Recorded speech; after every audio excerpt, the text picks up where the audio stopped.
And now turning our attention back to this week's game, Nebraska game, of course, heading to Penn State. We're joined via Zoom by Sean Fitz from Blue White Illustrated to talk more about the Nittany Lions. Sean, I want to start with the pass rush. The last 3 or 4 weeks for the Nittany Lions, it seems like it's really gotten better. What's the change been? Yeah, I think Jim Knowles, the defensive coordinator, it's been a struggle at Penn State this year.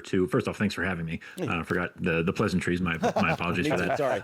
But you talk about the defense that Penn State's had over the last few years, and Jim Knowles was the defensive coordinator for Ohio State, who won a national title last year. And you thought that maybe these two things could marry and produce something special. They haven't. Frankly, they don't have the physicality up front to get it done. In the last couple of weeks, they've resorted to a little bit more exotic blitzing, bringing things off the edge, a lot of corner blitzing. They've, I think, forced 2 or 3 fumbles over the last 2 weeks, both or all of them via corner blitz. So it's pressure coming from all over, which is interesting because you look at the schedule and Penn State, when they were going through the early part of their 6-game losing streak, they were really struggling against mobile quarterbacks. Yeah. In the last 3 weeks, really haven't faced that. They've faced some really darn good quarterbacks, but guys that aren't going to tear you up running the football. So what you were looking at against UCLA, against Northwestern, is guys getting upfield. Dennis Sutton, number 33, as Penn State's best pass rusher, getting upfield and then just getting looped underneath by the running quarterback, and really that's been what's tearing them up. So I think Jim Knowles made some adjustments. I don't want to say simplified some things, but brought pressure from different angles, and it's been successful. You know, Penn State has always been a program that's been able to get after the quarterback, usually with 4. They haven't been able to do that. So you're looking at sort of a different setup, a different structure than we saw the first couple of weeks of that losing streak. And it's been a positive one. It's been a lot more fun to watch defense in the last couple of weeks. Sean, I'm curious, just kind of getting inside the numbers. I watched, FIU early, and then I look at Michigan State later.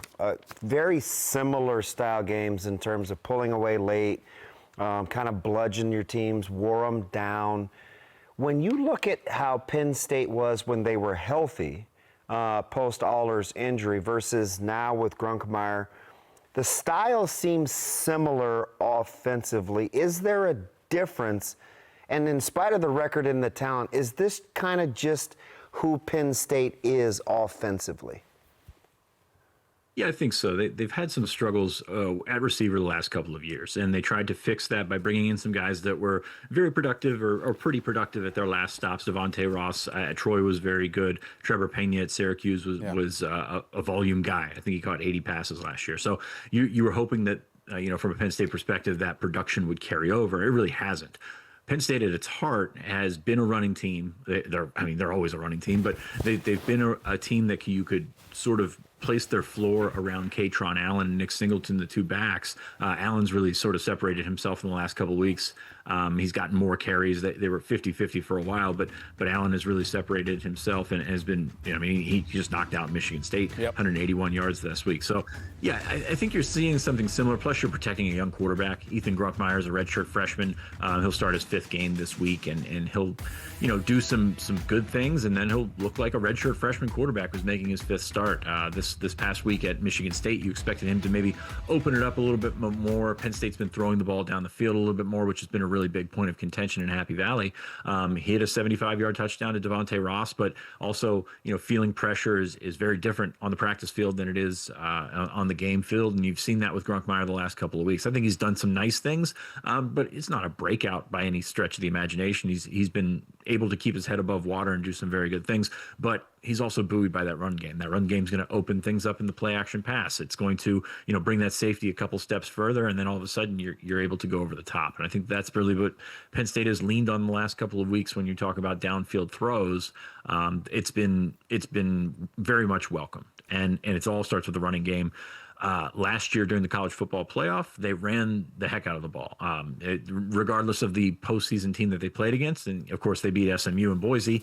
Some people don't count those as wins, but they played in the Big Ten title game against Oregon, ran the ball very well there, ran the ball against Notre Dame. So at its peak Penn State DNA, yes, they want to run the football, and that's going to be what's kind of get them through Saturday night, especially in a cold night game where you kind of expect both teams to try and hammer as much as possible. That's quick. Sean, quickly as we wrap it up here, How have they kept this locker room together? And what is your feel on what the atmosphere is going to be like for a night game with students going on break in State College? Yep.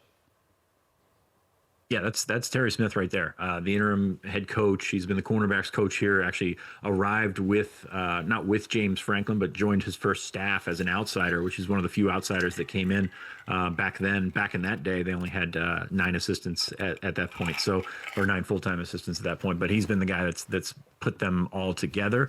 It's been interesting to watch because you look at 6 straight losses and you think this is a bit of a mess. But if you watch Iowa, if you watch, at Iowa, at Ohio State, and at home against Indiana, Penn State actually played pretty well in those games. It was very different than what we saw in the Northwestern games and the UCLA games. So credit to Terry Smith, credit to, I think, the holding on to sort of the culture that's been built over the last 12 years, because those guys are here for a reason. That reason's a lot of that reason is gone now with James Franklin going to Virginia Tech. But Terry Smith has been a guy that has kept things under control. And again, the losses were there, but if you watch this team play, they didn't quit. And that includes guys who are, could have packed it in and opted out, went to the draft or whatever. So I think that there's been a lot of credit to be due to Terry Smith and to that coaching staff for keeping these guys up.